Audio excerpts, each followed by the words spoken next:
Hello Mila, hello Jack. Today's book on Storytime with Grandad is Mr Forgetful. It was one of those beautiful summer mornings that everybody likes to see.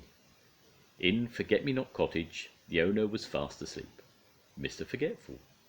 He was having a dream. Then the sun streaming through the windows woke up Mr Forgetful.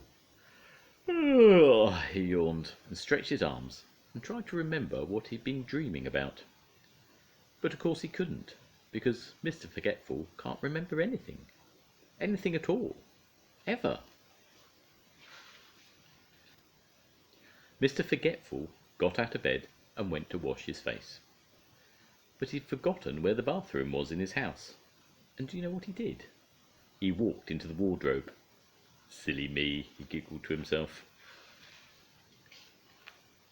Eventually, of course, Mr Forgetful found his bathroom and washed his face.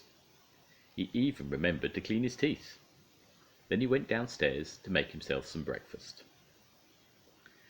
He toasted some bread, but of course he forgot about it and it was burnt.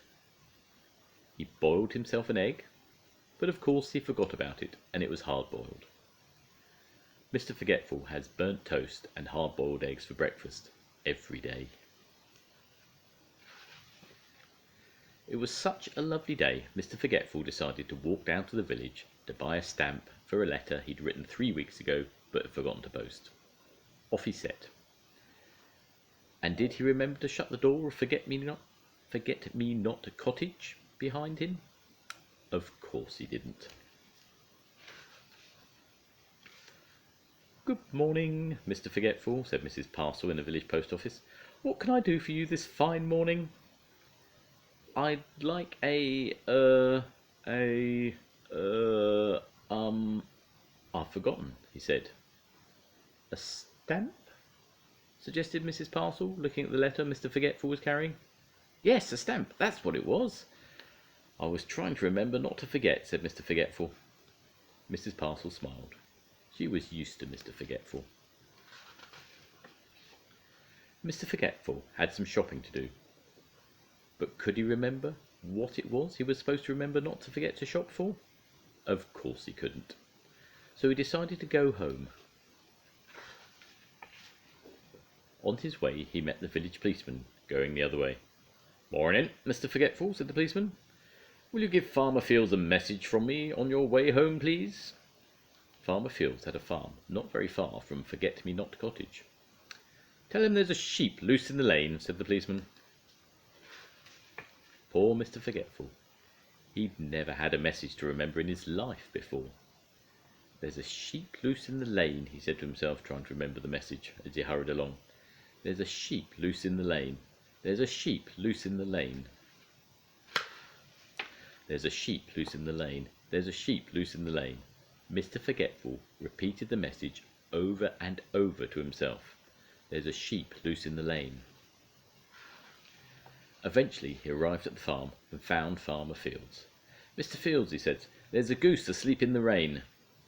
Farmer Fields couldn't believe his ears.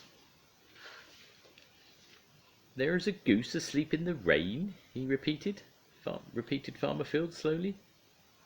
But I don't have any geese, and anyway it isn't raining. Are you sure that was the message? Poor Mr Forgetful. He got it all wrong, and he couldn't remember how to get it right. He simply couldn't remember at all.